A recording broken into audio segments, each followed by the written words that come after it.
ರಾಜಧಾನಿ ಬೆಂಗಳೂರಲ್ಲಿ ದೊಡ್ಡ ಮಟ್ಟದ ಬೆಂಕಿ ಆಕಸ್ಮಿಕವೊಂದು ಸಂಭವಿಸಿದೆ. ಸದ್ಯ ಅಗ್ನಿಶಾಮಕ ದಳದ ಸಿಬ್ಬಂದಿ ಬೆಂಕಿ ನಂದಿಸುವಂತ ಕಾರ್ಯಾಚರಣೆಯನ್ನ ಮಾಡ್ತಾ ಇದೆ.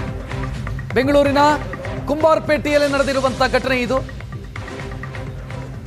5 ಅಂಗಡಿಗಳಲ್ಲಿ ಬೆಂಕಿ ಕಾಣಿಸಿಕೊಂಡಿದೆ. ಬೇರೆ ಬೇರೆ ಅಂಗಡಿಗಳಿಗೂ ಕೂಡ ಬೆಂಕಿ ವ್ಯಾಪಿಸಿದೆ.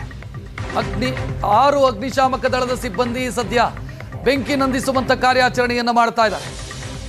ವಿನೋದ್ ಎಂಬುವರಿಗೆ ಸೇರಿದಂತ ಕಟ್ಟಡ, ಆ ಕಟ್ಟಡದಲ್ಲಿ 175ಕ್ಕೂ ಅಧಿಕ ಅಂಗಡಿಗಳಿದ್ದಾವೆ.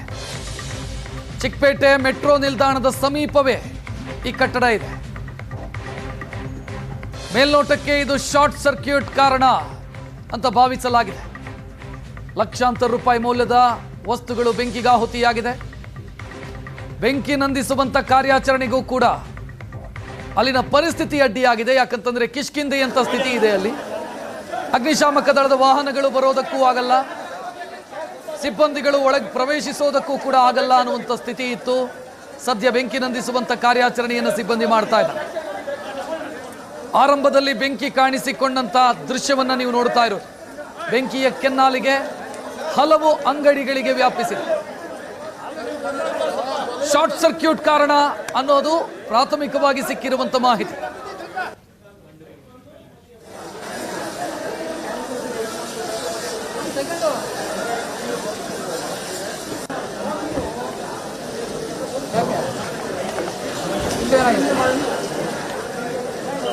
ದಟ್ಟ ಹೊಗೆ ಆವರಿಸಿರುವಂತ ದೃಶ್ಯವನ್ನ ನೀವು ನೋಡಬಹುದು. ಈ ಹಂತದಲ್ಲೇ ಅಗ್ನಿಶಾಮಕ ದಳದ ಸಿಬ್ಬಂದಿ ಸ್ಥಳಕ್ಕಾಗಮಿಸಿದೆ. ಬಟ್ ಕಟ್ಟಡದ ಒಳಭಾಗವನ್ನು ಪ್ರವೇಶಿಸೋದಕ್ಕೆ ಸಾಧ್ಯ ಆಗಲಿಲ್ಲ. ಆಕ್ಸಿಜನ್ ಮಾಸ್ಕ್ ಅನ್ನ ಧರಿಸಿ ಎಂಟ್ರಿ ಆಗಬೇಕಾದಂತ ಪರಿಸ್ಥಿತಿ ಬಂತು. ಸದ್ಯ ಬೆಂಕಿ ನಂದಿಸುವಂತ ಕಾರ್ಯಾಚರಣೆ ನಡೀತಾ ಇದೆ. ಬೆಂಕಿಯನ್ನು ನಿಯಂತ್ರಣಕ್ಕೆ ತರೋದಕ್ಕೆ ಸಾಧ್ಯ ಆಗಿದೆ. ಸದ್ಯದ ಮಾಹಿತಿ ಪ್ರಕಾರ ಕಾರ್ಯಾಚರಣೆಯನ್ನ ಅಗ್ನಿಶಾಮಕ ದಳದ ಸಿಬ್ಬಂದಿ ಮುಂದುವರಿಸಿದ್ದಾರೆ. ಒಟ್ಟು 6 ವಾಹನಗಳಿದ್ದಾವೆ ಸ್ಥಳದಲ್ಲಿ. ಕಾರ್ಯಾಚರಣೆ ಮುಂದುವರೆದಿದೆ.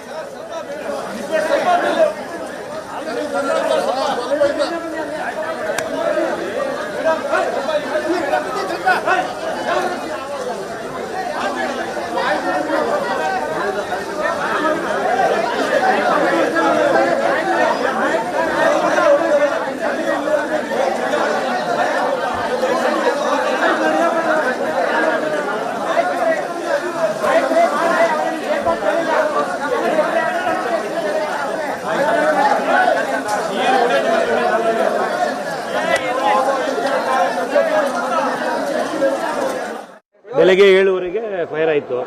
ಒಂದು ಅಂಗಡಿ, ಅದು ಕ್ಲಿಪ್ಪು, ಲೇಡೀಸ್ ಕ್ಲಿಪ್ಪು ಮತ್ತು ಹಾರ್ಡ್ವೇರ್ ಅಂಗಡಿ ಇದೆ ಒಳಗಡೆ. ಒಂದು ಅಂಗಡಿಗೆ ಆಯಿತು, ಫೈರ್ ಆಫ್ ಮಾಡಿದ್ರು. ಮತ್ತೆ ಮೇಲೆ ಹೀಟ್ಗೆ ಮೇಲೆ ಒಂದು ಅಂಗಡಿಯನ್ನು ಕೊಟ್ಟಿದ್ದಾರೆ. ಮೇಲೆ ಎಲ್ಲ ಫುಲ್ಲು ಸೆಂಟ್ ಅಂಗಡಿ, ಪರ್ಫ್ಯೂಮ್ ಅಂಗಡಿ ಫುಲ್ಲು. ಅದೆಲ್ಲ ಪ್ಲಾಸ್ಟಿಕ್ ಇರೋ ಸ್ವಲ್ಪ, ಅದಕ್ಕೆ ದೂರ ಅಂದ್ಕೊಂಡಿದ್ದೆ. ಬೆಳಗ್ಗೆ 7:30ಗೆ ಅಂದ್ಕೊಂಡಿರೋದು. ಎಷ್ಟು ಅಂಗಡಿಗಳು ಸರ್? ಒಟ್ಟು 4 ಆಗಿದಾವ? 4 ಸರ್ ಆಗಿರುತ್ತೆ, ಒಂದು 5-6 ಆಗಿರುತ್ತೆ ಸರ್. ಫುಲ್ ಒಳಗಡೆ ಕಾಂಪ್ಲೆಕ್ಸ್ ಅಲ್ವಾ, ದೊಡ್ಡ ಕಾಂಪ್ಲೆಕ್ಸ್ ಆಗಿದೆ ಸರ್. ಅದೇ ಒಳಗಡೆ decoration item, plastic, hardware, plate ಎಲ್ಲ ಇದೆ. ಎಲ್ಲ ಐಟಮ್ ಇದೆ. ಆಗಿರೋದು ನನ್ಗೆ ಗೊತ್ತಿಲ್ಲ, ಹೋಗಿ ದಾಟಿ ಒಂದು 2 ಹೋಗಿ 2 ಕೋಟಿ 2.5 ಕೋಟಿ ಮೇಲೆ ಹೋಗಿ ಸರ್. ಇದ್ದಾರೆ ವಾಚ್ಮನ್ ಇದ್ದಾರೆ, ಮುರುಘಾ ಅಂತ ಇದ್ದಾರೆ ವಾಚ್ಮನ್. ಅವ್ರು ಬಂದವ್ರ ಕೆಳಗೆ ಆಲ್ರೆಡಿ. ಇಲ್ಲ, ನಾವು ಬಂದಿದ್ದೀವಲ್ಲ ಬೆಳಗ್ಗೆ, ಅಲ್ಲಿ ಕೆಳಗೆ ಫೈರ್ ಆದ್ಮೇಲೆ ಬಂದಿದ್ದೀವಿ, ಇಮಿಡಿಯೇಟ್ ಬಂದಿದ್ದೀವಿ ಇಲ್ಲಿಗೆ. ಹೌದು, ಈ ಹಿಂದೆ ಕೂಡ ಸರ್ ಇದೇ ಸುತ್ತಮುತ್ತಲು 3 ಇನ್ಸಿಡೆಂಟ್ ಆಗಿತ್ತು. ಹೌದು, ಅಂದ್ರೆ ಪಕ್ಕದಲ್ಲೇ ಎಲೆಕ್ಟ್ರಿಕಲ್ ಪೋಲ್ ಇದೆ, ಅದರಿಂದ ಸ್ಪಾರ್ಕ್ ಆಗಿರೋದಾ? ಸರ್ ಎಲೆಕ್ಟ್ರಿಕ್ ಶಾರ್ಟ್ ಸರ್ಕ್ಯೂಟ್ ಆಗಿರೋದು ಮೇ ಬಿ ಒಳಗಡೆ. ಯಾಕಂದ್ರೆ ಬೇರೆ ಯಾರು ಫೈರ್ ಅಂಟಾಗಿ ಯಾರು ಇಲ್ಲ ಇಲ್ಲಿ, ಯಾಕಂದ್ರೆ ಕಾಂಪ್ಲೆಕ್ಸ್ ಕ್ಲೋಸ್ ಆಗಿರುತ್ತೆ. ಮತ್ತೆ ಹಿಂಗೆ ಆಗುತ್ತೆ ಅಂತ ಅಷ್ಟೇ. ಕ್ಯಾಮ್ರಾ ಇದೆ ಒಳಗಡೆ, ಕ್ಯಾಮ್ರಾದಲ್ಲಿ ಸರ್. ಸರ್ ಸದ್ಯ ಸ್ಥಳದಲ್ಲಿ ಬೆಂಕಿ ನಂದಿಸುವಂತ ಕಾರ್ಯಾಚರಣೆ ನಡೀತಾ ಇದೆ. ಸ್ಥಳದಿಂದ ನಮ್ಮ ಪ್ರತಿನಿಧಿ ಪ್ರಜ್ವಲ್ ನೇರ ಸಂಪರ್ಕದಲ್ಲಿ. ಪ್ರಜ್ವಲ್, ಸದ್ಯದ ಸಿಚುವೇಶನ್ ಏನು? ರಕ್ಷತ್, ಕುಂಬಾರಪೇಟೆಯ ಒಂದು ಅಂಗಡಿಯಲ್ಲಿ ಸಂಭವಿಸಿದಂಥ ಬೆಂಕಿಯ ಪರಿಣಾಮದಿಂದಾಗಿ ಸುಮಾರು ಕಟ್ಟಡವೇ ಬೆಂಕಿಗೆ ಆಹುತಿಯಾಗಿರುವಂತಹ ಒಂದು ಘಟನೆ ಈಗ ನಡೆದಿರುವಂಥದ್ದು. ಸುಮಾರು 6 ಅಂಗಡಿಗಳು ಇಲ್ಲಿ ಬೆಂಕಿಗೆ ಆಹುತಿಯಾಗಿದೆ. ವಿನೋದ್ ಅನ್ನುವಂಥವರಿಗೆ ಸೇರಿದಂತಹ ಒಂದು ಕಟ್ಟಡ ಅನ್ನುವಂಥ ಒಂದು ಮಾಹಿತಿ ಏನಿದೆ ಅದು ಲಭ್ಯ ಆಗ್ತಾ ಇದೆ. ಸುಮಾರು ಇದರಲ್ಲಿ 175 ಅಂಗಡಿಯ ಮಳಿಗೆಗಳಿದಾವಂತೆ.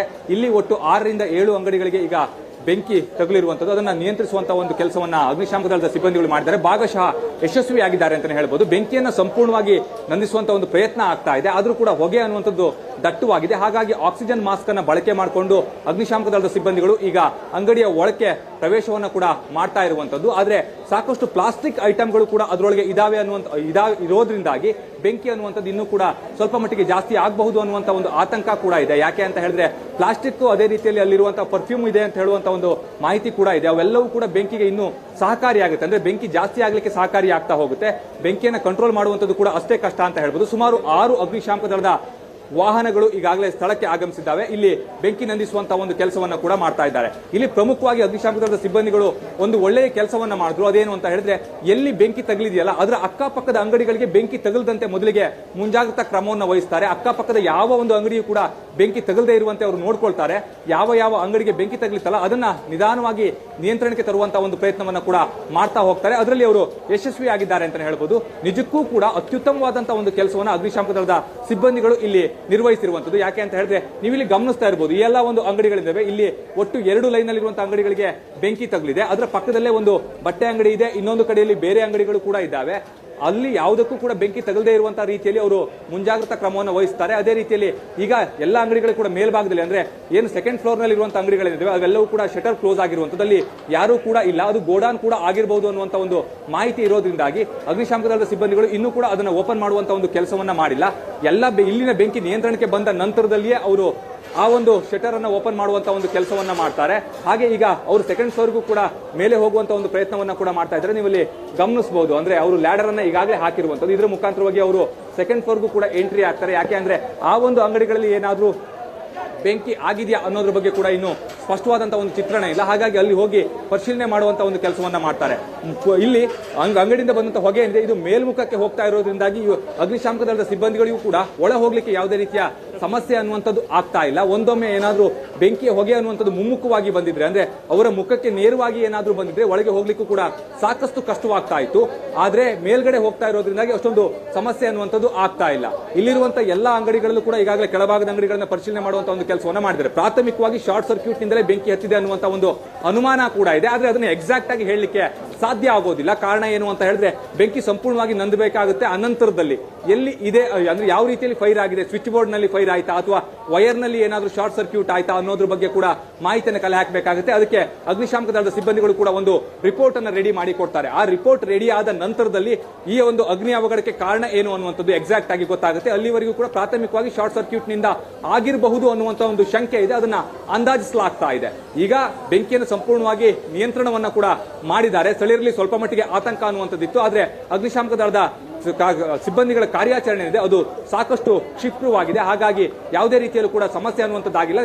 ಬೆಂಕಿಯನ್ನು ಸಂಪೂರ್ಣವಾಗಿ ನಿಯಂತ್ರಿಸುವಂತಹ ಒಂದು ಪ್ರಯತ್ನವೂ ಕೂಡ ಈಗಾಗಲೇ ಆಗಿರುವಂತದ್ದು. ರಕ್ಷತ್, ಥ್ಯಾಂಕ್ ಯು ಪ್ರಜ್ವಲ್ ಮಾಹಿತಿಗೆ.